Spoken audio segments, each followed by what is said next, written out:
Assalamualaikum warahmatullahi wabarakatuh. Hamdan wa syukran lillah wa salatan wa salaman ala Rasulillah wa ala alihi wa sahbihi wa mawalah. Allahumma salli ala Sayyidina Muhammadin wa ala alihi wa sahbihi ajma'in. Amma ba'du, qala Allah Ta'ala fi kitabihil karim. A'udzu billahi minasy syaithanir rajim. Bismillahirrahmanirrahim. يا أيها الذين آمنوا اتقوا الله وقولوا قولا سديدا يصلح لكم أعمالكم ويغفر لكم ذنوبكم ومن يطع الله ورسوله فقد فاز فوزا عظيما. قال رسول الله صلى الله عليه وسلم: Man kharaja fi talabil ilmi fahuwa fi sabilillahi hatta yarji. Baginda Rasul bersabda, siapa keluar untuk mendapatkan ilmu, orang itu adalah orang yang berjihad fi sabilillah sampai dia kembali ke tempatnya. Mudah-mudahan kita semua mendapatkan pahala jihad dari Allah Subhanahu wa taala. Amin. Shadaqallahul azim wa sadaqa rasuluhun nabiyul karim wa nahnu ala dzalika minasyahidin wasyakirin walhamdulillahi rabbil alamin. Kaum muslimin muslimat dimanapun anda berada, wajiblah kita bersyukur pada Allah SWT. Salawat dan salam kita sampaikan untuk baginda Rasulullah sallallahu alaihi wasallam. Berbicara tentang budaya, budaya itu asal kata budi tambah daya, yaitu keluhuran akal pikiran manusia untuk dapat bertahan hidup di dunia ini menghadapi tantangan-tantangan hidupnya. Budi tambah daya menjadi budaya, kebudayaan. Nah, bicara tentang kebudayaan ini, Islam punya sikap tentang kebudayaan. Sebenarnya ketika Nabi Adam alaihissalam dengan Siti Hawa turun ke dunia dari surga, dalam Qasasul Anbiya Imam Ibnu Katsir dikatakan Nabi Adam itu tinggal di surga selama 100 tahun dan hidup di dunia selama 950 tahun. Selama kehidupan beliau di dunia itu tentu beliau punya akal pikiran agar bisa bertahan hidup di dunia, itu pasti. Akan tetapi jangan lupa bahwa Nabi Adam alaihissalam itu seorang rasul. Beliau mendapat wahyu dari Allah Subhanahu wa taala untuk kehidupan beliau di dunia. Nah, misalnya kita akan bahas tentang pakaian saja. Pakaian. Ketika Nabi Adam alaihissalam turun ke dunia, beliau tidak mempunyai pakaian. Dalam riwayat beliau terpaksa menutupi aurat beliau dengan daun-daun kayu yang ada di dunia. Tapi kemudian Allah turunkan pakaian. Allah tentu dengan kuasanya melalui malaikat kah, Allah ajarkan kepada Nabi Adam membuat pakaian, dan ini ditulis dalam surah Al-A'raf misalnya. Bismillahirrahmanirrahim. Ya bani Adam, qad anzalna alaikum libasa. Wahai anak cucu Adam, ini kita manusia, keturunan Nabi Adam, sungguh telah kami turunkan kepadamu beberapa jenis pakaian. Yuwari sawatikum, pertama adalah pakaian sekedar tutup aurat saja, yang dalam mazhab Imam Syafi'i yang saya anut, pakaian laki-laki itu menutup pusernya sampai lutut. Walaupun lutut dengan pusar itu bukan aurat, tapi ditutup agar mendapatkan keamanan. Sebab kalau terbuka sedikit aja nanti kelihatan di bawah pusar sudah menjadi aurat atau sedikit di atas lutut. Wallahu a'lam dalam hal ini, tentu ini satu pakaian yang diajarkan Allah kepada Nabi Adam dan anak cucunya. Yang kedua, warisha, pakaian eksekutif. Pakaian kehormatan, seperti misalnya orang Jawa tuh pakai blangkon, pakai basecap, pakai sarung. Kalau orang Barat tuh pakai jas. Ini pakaian risha, pakaian eksekutif. Kalau orang Pakistan tuh pakai kurta. Nah, orang Melayu pakai teluk belanga dan seterusnya. Ini risha. Kemudian yang ketiga, walibasut taqwa. Ini pakaian takwa. Pakaian yang dipilih oleh Rasul-Rasul dan Nabi-Nabi, yaitu yang menutup satu baju seluruh tubuhnya, jubah, al-qamis. Rasulullah memilih ini, karena ahabbu thiyab ila Rasulillah SAW al-qamis. Hadis Tirmidzi hasan sahih. Pakaian yang dipilih Nabi dari sekian banyak pakaian zaman itu adalah jubah.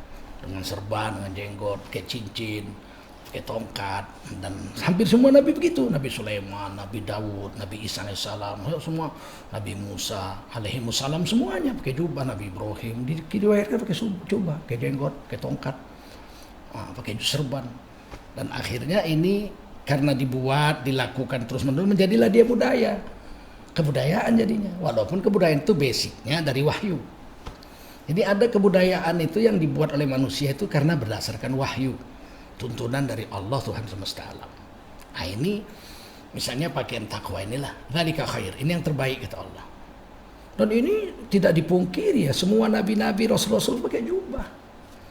Bahkan menurun ke Indonesia, negeri Nusantara ini, semua pendiri ormas Islam, mulai dari Jamiatul Khairat sampai Syarikat Dagang Islam, Persis, Muhammadiyah 1912, Persis 1923, Al-Wasliyah 1926, Nahdlatul Ulama 1926, Persatuan Tarbiyah Islamiyah, Al-Ittihadiyah, Persatuan Ulama seluruh Aceh, semuanya memakai pakaian-pakaian yang terbaik menurut Quran dan menjadi kebudayaan. Kenapa saya katakan menjadi kebudayaan? Hampir semua mufti-mufti di seluruh Indonesia, 200 kerajaan Islam sebelum merdeka itu pakai jubah serban. Mereka memilih itu. Itu jadi budayanya orang-orang soleh, budayanya ulama-ulama, budayanya mufti-mufti, budayanya kadi-kadi di seluruh Indonesia, 200 kerajaan sebelum Indonesia merdeka. Walaupun ada pejabat-pejabat kerajaan, bangsawannya seperti Raja-Raja Melayu Sumatera Timur itu 17 kerajaan semuanya pakai tengkulo, pakai truk belanga, pakai kain samping. Orang raja-raja Jawa pakai belangkon, pakai basket, pakai sarung. Ini menjadi kebudayaan yang diambil dari yang kedua, yaitu Risha. Bapak, saudara-saudara, khususnya kaum muslim dan muslimat, ini saya mau bicara kebudayaan. Nah, ketika kemudian manusia berkembang, melebar dari anak cucu Nabi Adam, yang katanya satu riwayat 100 kali Siti Hawa melahirkan, ada yang bilang kurang dari itu, sekali melahirkan kembar dua. Ini kan berkembang nih seluruh dunia. Nah, ketika kemudian ada masa vakum wahyu, karena kan setelah Nabi Adam, Nabi Syis anak beliau, tapi kemudian Nabi Idris, kemudian Nabi Nuh dengan Nabi Adam itu jaraknya 8 keturunan. Meskipun ada riwayat mengatakan Nabi Nuh itu jumpa dengan Nabi Adam alaihissalam, jumpa dengan Nabi Nuh alaihissalam, ketemu walaupun 8 keturunan. Mengingat bahwa Nabi Adam itu usianya 950 tahun. Akan tetapi jumpa, tapi kan jaraknya jauh dan terpisah. Kemudian Nabi Nuh wafat, kan Nabi penggantinya lama, jauh di bawah lagi, dan seterusnya. Sehingga akhirnya kebudayaan ini berkembang. Ada yang kebudayaan yang lepas dari agama. Nah, misalnya umat Nabi Nuh sudah menyembah berhala dalam peribadatannya. Artinya sudah membuat patung. Patung itu kebudayaan. Dia anggap ini satu budaya yang luhur, kekuatan dari budinya untuk menyembah Sang Maha Pencipta lewat ciptaannya patung. Yang ini ditentang oleh Allah. Budaya begini Islam nggak nerima, karena ini musyrik, mensyarikatkan Allah. Haram besar ini, dosa besar. Nabi Nuh datang membasmi itu. Kemudian kan bersih tuh 86 orang menurut tafsir Baidawi yang selamat di perahu Nabi Nuh. Mereka mendarat hidup, ya keturunannya orang-orang soleh bersih, nggak ada lagi yang nyembah-nyembah patung. Tapi kemudian keturunan generasi kedua, generasi ketiga itu sudah bikin patung lagi. Nah ini kebudayaan, ini jangan bilang nggak kebudayaan, tapi kebudayaan seperti ini membuat patung, kemudian patungnya disembah sebagai perantaraan untuk menyembah Rabbul Alamin, Tuhan semesta alam. Ini kebudayaan musyrik yang ditentang oleh seluruh agama langit, khususnya agama Islam yang kita cintai ini. Nah, Ananda Ibnu Abdullah, saya akan teruskan bahwa ketika zaman Nabi Muhammad SAW, Nabi Muhammad SAW itu hidup di tengah-tengah kebudayaan jahiliyah. Mereka bersyair itu yang positif. Nah, syairnya juga ada yang memuja Allah, ada yang memuja kemaksiatan. Kemudian ada yang kebudayaan misalnya kenduri, makan-makan, minum-minum, bergaul laki-laki perempuan, itu berkembang. Sebab apa? Sebab Mekah vakum Nabi itu 4.000 tahun lebih dari zaman Nabi Ismail, baru ketemu Nabi lagi zaman Nabi Muhammad SAW. Tentu banyak kebudayaan-kebudayaan itu yang kemudian jauh dari agama. Saat seperti itulah Nabi turun. Nabi turun di tengah-tengah kehidupan bangsa musyrikin jahiliyah Mekah. Dan kemudian Allah SWT membekali Nabi. Wa ma yantiqu 'anil hawa in huwa illa wahyu yuha. Tidaklah Nabi Muhammad itu bicara dengan nafsu, enggak pakai budi, enggak pakai daya.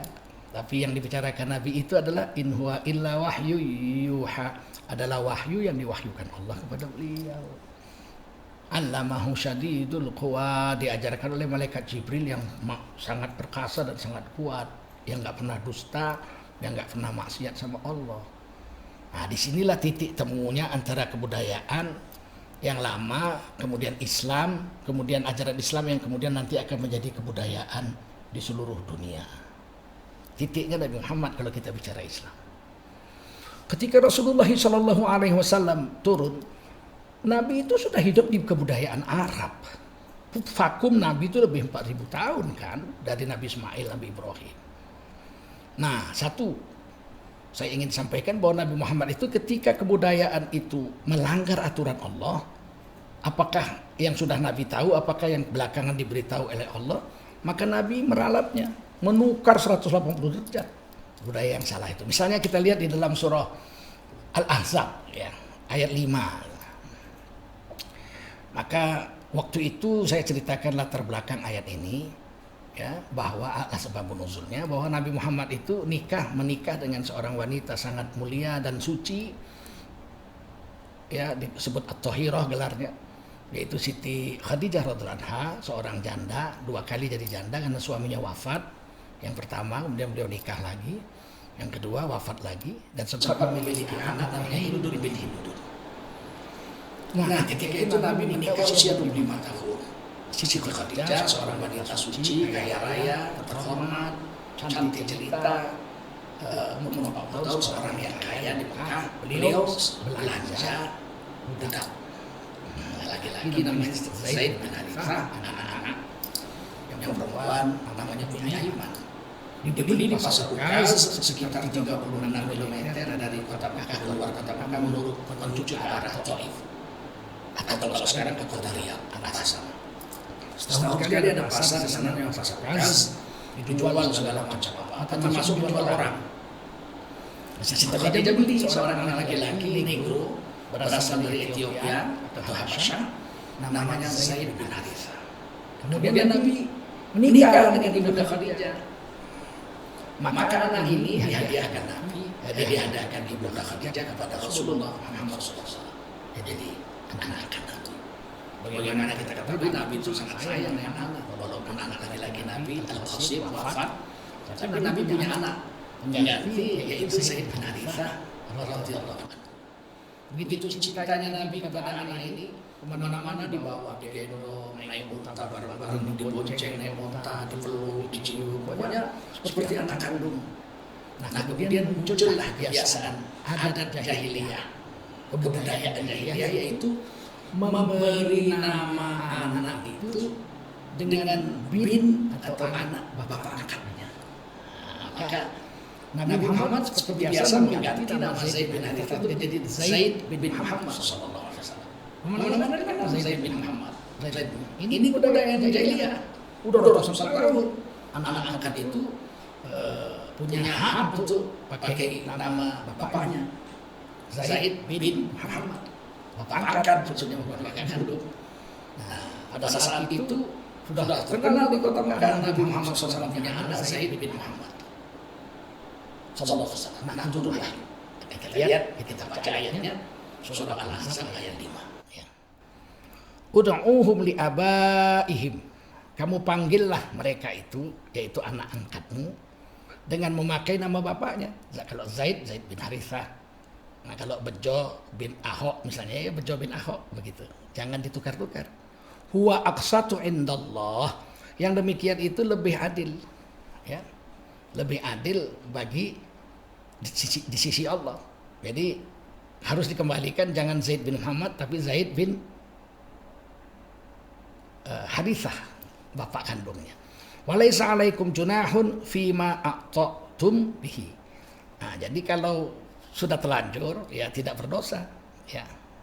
Tidak berdosa, apalagi kalau kamu tidak tahu bapak mereka. Apabila sudah terbiasa tidak berdosa. Tapi kalau tidak tahu bapak mereka, ya kita panggil dengan nama apa namanya? Fa illam ta'lamu aba'ahum, kalau kamu tidak tahu nama bapaknya, fa ikhwanukum fiddin, boleh pakai nama saudaranya yang seiman. Wa mawalikum, atau orang yang memerdekakannya, maula-maulanya. Itu begitu. Fala walaisa alaikum junahun fima akhtatum bih. Nah, tidak berdosa kamu jika kamu khilaf, keliru dalam hal itu. Ya tidak ada dosanya. Walakin ma ta'ammadat qulubukum, tapi jangan disengaja. Kalau disengaja berdosa. Sengaja ini ngangkat anak disembunyiin sama orang tuanya yang asli, nggak boleh jumpa sama bapak aslinya, dibikin jadi nama bapak angkatnya, ini adopsi anak namanya nih. Wa kana Allahu ghafurur rahim.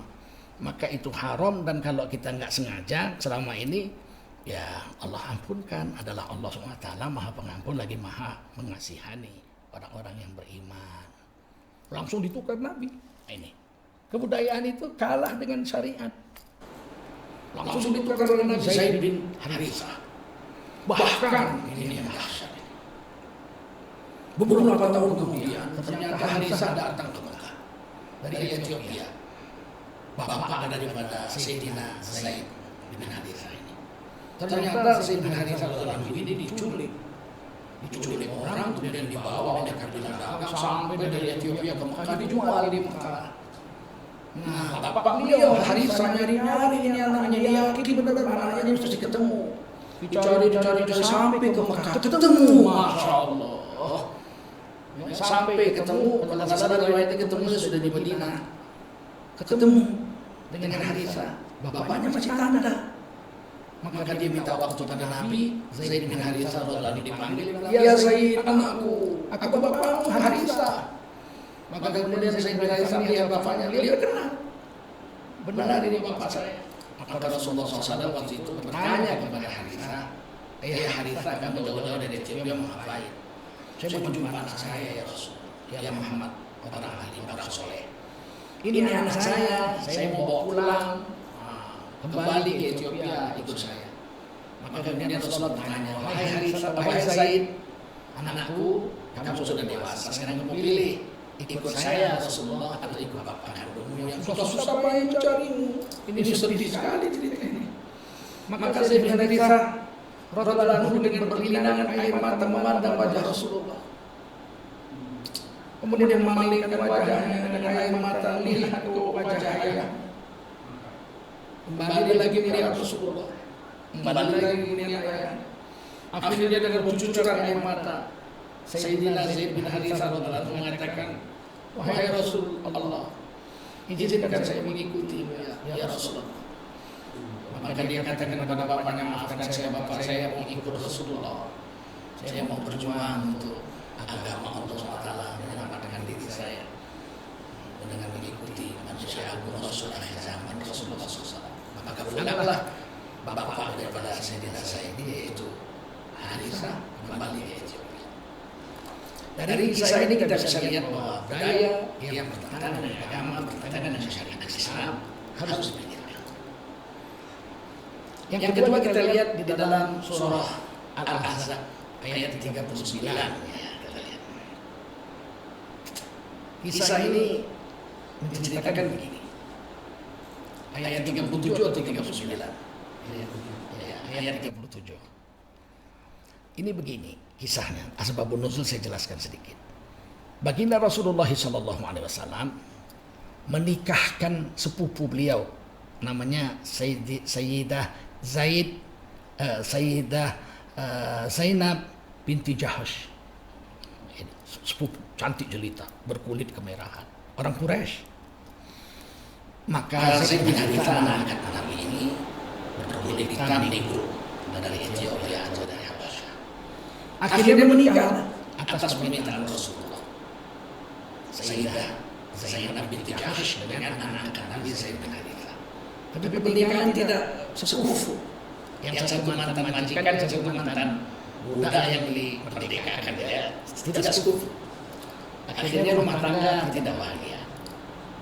Sayyidina Zaid merasa kalah pamor gitu dengan istri beliau. Maka kemudian bercerai. Sayyidina Zaid bin Harithah menceraikan wanita terhormat bangsawan Quraisy sepupu Rasulullah, Siti Zainab ini. Setelah diceraikan, Sayyidina Zaid bin Harithah menikahi salah satu budak yang dibeli juga oleh Ibunda Siti Khadijah, yaitu Ummu Aiman. Dan dari perkawinan mereka lahir anaknya Sayyidina Usamah bin Zaid bin Harithah radhiyallahu anhu. Nah, ketika kemudian Siti Zainab diceraikan, kita lihat ayatnya. Setelah Siti Zainab diceraikan, maka Allah perintahkan, falamma qadha Zaidun minha watara zawwajnakaha likaila yakuna 'alal mu'minina haraj. Ya, harajum fi azwaji ad'iyaihim idza qadaw minhunna watara wa kana amrullahi maf'ula. Maka ketika Zaid telah mengakhiri keperluannya dengan istrinya, itu menceraikan dan lewat idahnya, maka kamu nikahlah, kamu nikahilah istri Zaid yang telah diceraikan itu, yaitu Siti Zainab radhiyallahu anha, agar tidak ada keberatan bagi seorang mukmin menikahi istri-istri dari anak angkat mereka. Apabila anak angkat mereka telah menyelesaikan keperluan kepada istrinya, itu menceraikannya. Dan ketetapan Allah itu pasti terjadi. Dari sini kita lihat bahwa satu lagi kebudayaan jahiliyah digusur oleh syariat Islam. Di dalam kebudayaan para Arab, selain anak angkat diberi nama bin bapaknya, anak angkat itu juga dianggap anak kandung. Sehingga istri anak angkat itu menjadi menantu. Tidak boleh dinikahi lagi sampai hari kiamat. Begitu kira-kira. Kalau Islam sudah jelas menantu kita, anak kita nikah dengan seorang wanita, walaupun anak kita sudah wafat, itu jandanya nggak boleh kita nikahi karena itu bukan seumur hidup. Menantu nggak ada mantan menantu.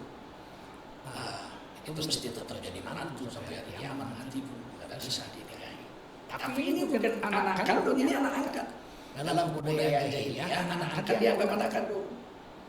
Maka kemudian kalau sudah diceraikan, bukan boleh dinikahi oleh bapak angkatnya. Itu sudah ratusan tahun, tiba-tiba Nabi diperintahkan menikahkan diri Siti Zainab dengan Nabi, dinikahi Nabi, gara-gara Rasulullah kata. Maka waduh, bagaimana ini orang terhormat, anak angkat pun beginiin gitu. Ini sesuatu fitnah besar yang dihadapi Nabi, seperti membentuk tembok ini Nabi. Maka Nabi tidak peduli. Kebudayaan harus minggir kalau bertentangan dengan syariat Islam. Maka Nabi tidak perlu walaupun dipitnah. Ini kan sama dengan seperti di tanah Batak misalnya. Marga Sinaga itu nggak boleh kawin dengan guru Sinaga. Itu adat Batak ratusan tahun. Tapi kalau dia sudah masuk Islam, ya boleh kawin orang Islam yang bermarga Sinaga dengan guru Sinaga orang Islam. Boleh. Menurut syariat Islam. Tapi ini itu seperti membentur tembok, artinya melanggar budaya yang sudah ratusan tahun dari budaya Batak. Kira-kira saya hanya memberi contoh kecilnya begitu. Seperti kami lah, ibu saya orang Tionghoa. Siam, ya, marga Am.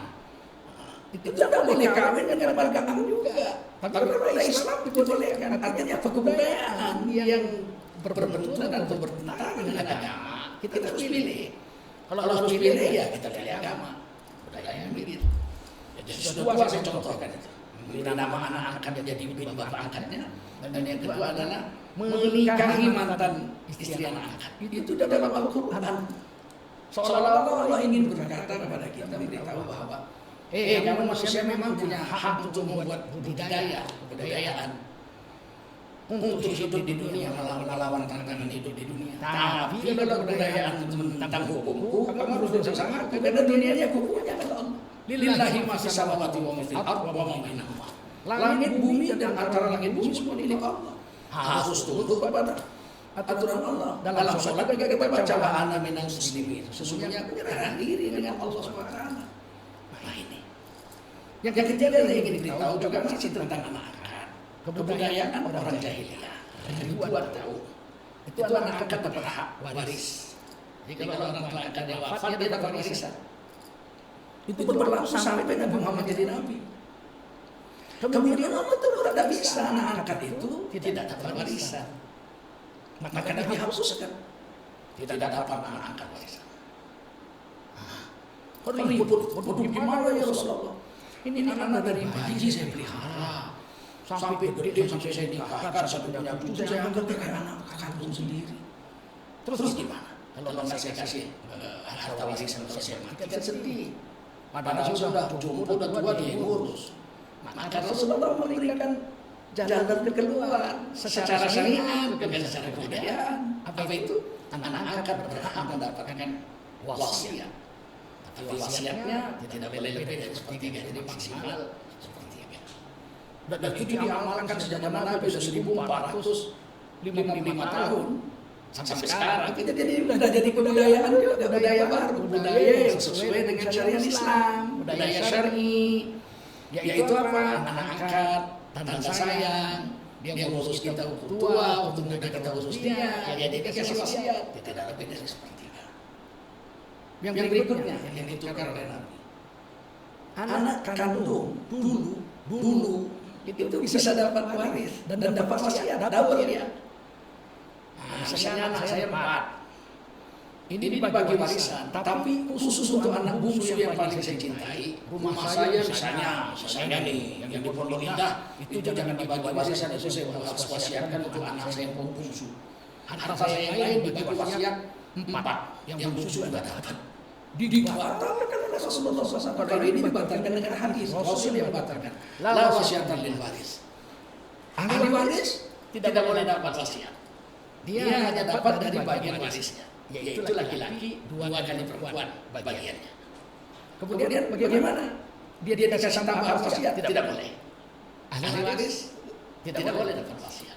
Ini kan merubah kebudayaan. Jadi dalam Islam, kebudayaan itu pertama kali prinsip yang dibuat oleh Rasulullah dan diajarkan kepada kita. Kalau bertentangan dengan syariat, budaya harus minggir, syariat harus menang. Orang Minang sudah lama memakai ini Rasulullah pun adat berseni syarat berseni kitabullah. Syarat mengatur, adat memakai. Jadi apa yang dipakai oleh adat itu harus yang dikatakan oleh syarat, oleh syariat Islam. Itu sudah ratusan tahun dan itu sudah jadi kebudayaan baru di Minang. Dari sebelum keputusan adat berseni syarat berseni kitabullah, adat berseni syarat berseni kitabullah. Syarat mengatur, adat memakai. Nah, setelah ini diputuskan dikit dekat Badaruyung, maka di situ dibesarkan, maka di situlah budaya Minang berubah. Semua adat yang dipakai harus sesuai dengan syariat Islam. Ini yang diajarkan Rasul. Bagaimana dengan yang kedua? Bagaimana dengan budaya yang tidak bertentangan dengan agama? Kalau budaya yang tidak bertentangan dengan agama, Rasulullah tidak gusur, silakan aja, jalan aja. Misalnya apa? Kebudayaan orang Nusantara ini, Sumatera, Jawa, Kalimantan, Sulawesi, itu sama dengan Malaysia, Thailand Selatan, itu ada juga orang cium tangan. Terus saja, sebab cium tangan orang tua itu tanda taklim. Dalam agama tidak bertentangan, silakan. Bahkan Nabi Adam pernah disuruh malaikat sujud. Isjudu li Adam fasajadu illa iblis. Sujud kamu semua malaikat pada Nabi Adam. Semua malaikat sujud kecuali iblis. Aba wastakbara wa kana minal kafirin. Karena congkak dan sombong iblis menolak sujud, jadilah iblis makhluk yang kafir, salah satu dari golongan orang kafir. Ini contoh. Makanya ditemukan budaya-budaya yang katanya Islami dengan tanda kutip. Artinya kebudayaan yang tidak bertentangan dengan Islam. Misalnya di Jawa ada Marawis. Tolong badru alaina misaniya bilwada. Ya, itu dibolehkan silakan. Enggak bertentangan dengan syariat Islam kok. Terus wali-wali mendakwakan Islam. Lir. Penek berebeng kuwi. Wah, silakan aja. Kenapa enggak bertentangan dengan syariat Islam? Jalan aja. Begitu. Jumpa orang pripun kabari. Dia nggak nanya assalamualaikum, dia nggak bilang pripun kabari. Saya alhamdulillah, matur suwun. Monggo mampir teng griya kula, mari silakan mampir rumah saya, matur nuwun. Assalamualaikum, waalaikumsalam. Silakan aja. Ini tidak bertentangan dengan syariat Islam jalan. Yang ketiga, bagaimana kebudayaan yang salah, tidak menentang agama, tapi agak-agak keliru dikit. Gitu. Untuk yang ketiga ini, kebudayaan yang tidak menentang agama, tetapi keliru dikit. Nabi memodifikasinya. Nabi kalau ketemu budaya seperti ini, oleh Nabi diperbaiki sehingga sesuai dengan syariat Islam. Misalnya, orang-orang Arab jahiliyah sebelum datang Nabi sampai pada masa Nabi, itu kalau punya anak, mereka biasa menyembelih kambing, namanya akikah. Nabi lebih menyukai menyebutnya nasikah, karena akikah bisa mirip dengan asal kata ukuk yang artinya durhaka. Kalau di Indonesia yang terkenal akikah juga. Nah, apa akikah?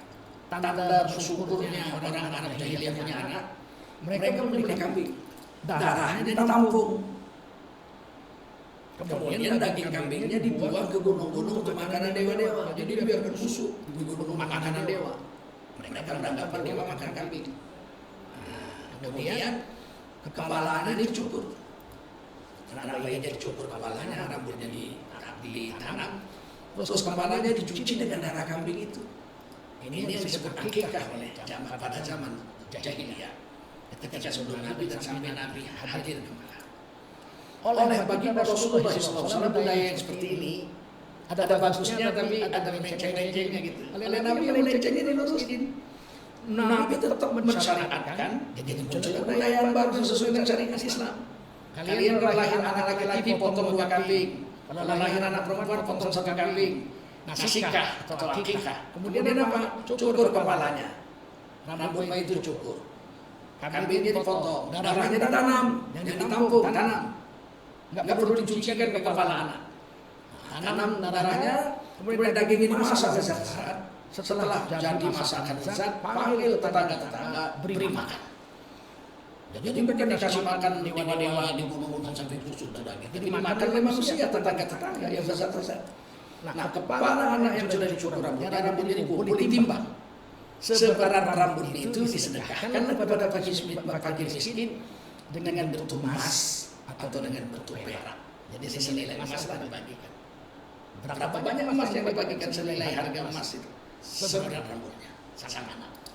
Akhirnya sampai sekarang setiap dapat anak kita potong kambing 1 anak perempuan, 2 kambing untuk anak laki-laki, dagingnya dimasak lezat bagi kepada tetangga, kemudian darahnya ditanam, rambutnya ditimbang dengan emas atau perak, disedekahkan kepada fakir miskin yang ada di sekitar rumah kita.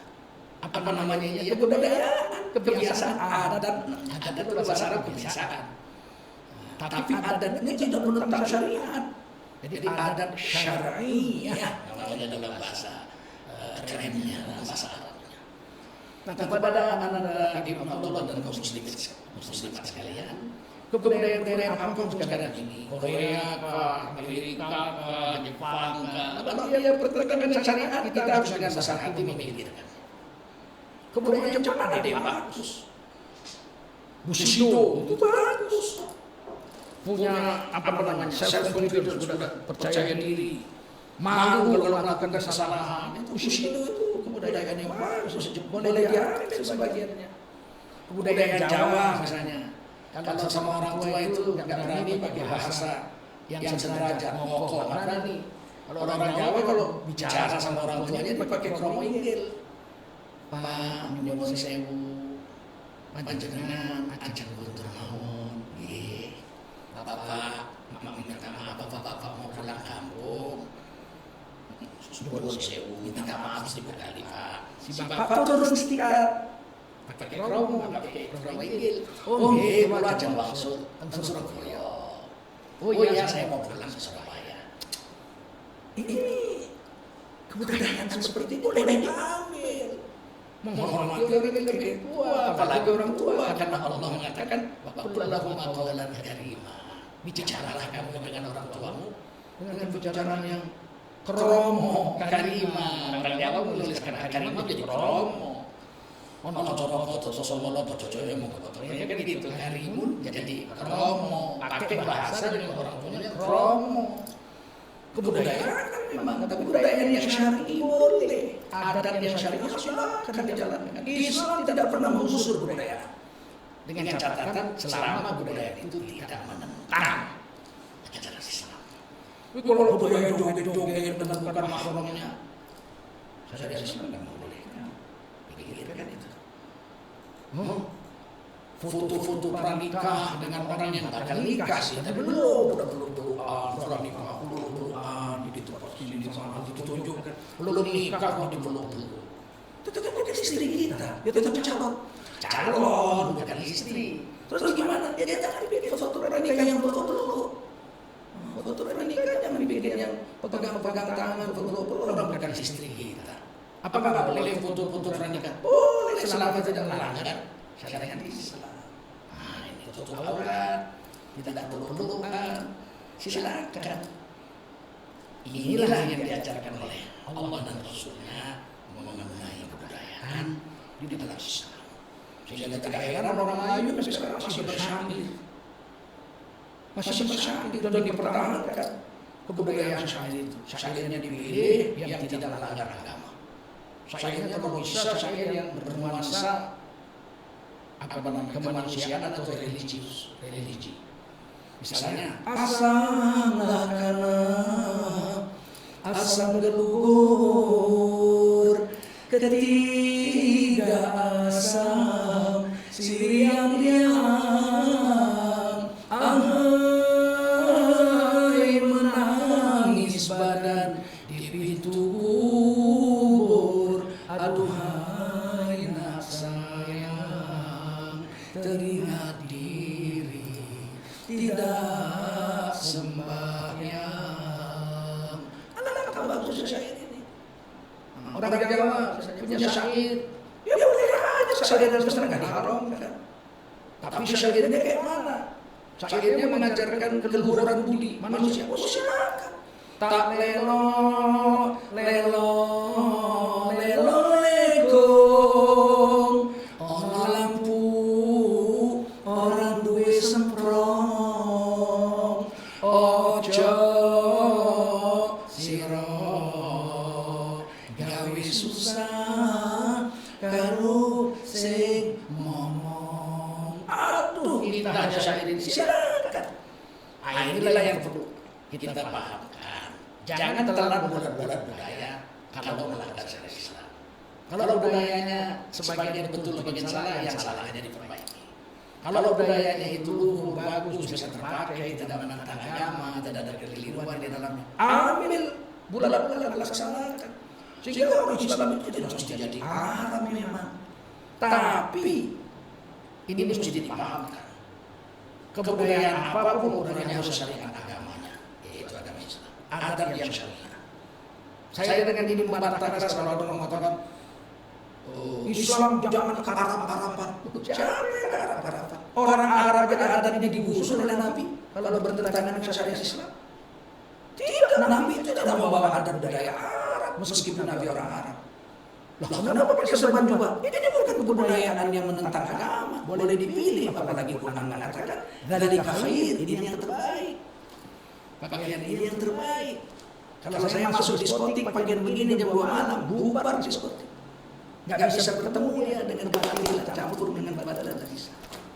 Sampai sini, mudah-mudahan Anda Ibnu Abdullah merasa puas dan bisalah kita semua kaum muslimat memahamkan tentang kedudukan kebudayaan dan kedudukan syariat Islam. Hadanallah wa iyyakum ajma'in. Wassalamualaikum warahmatullahi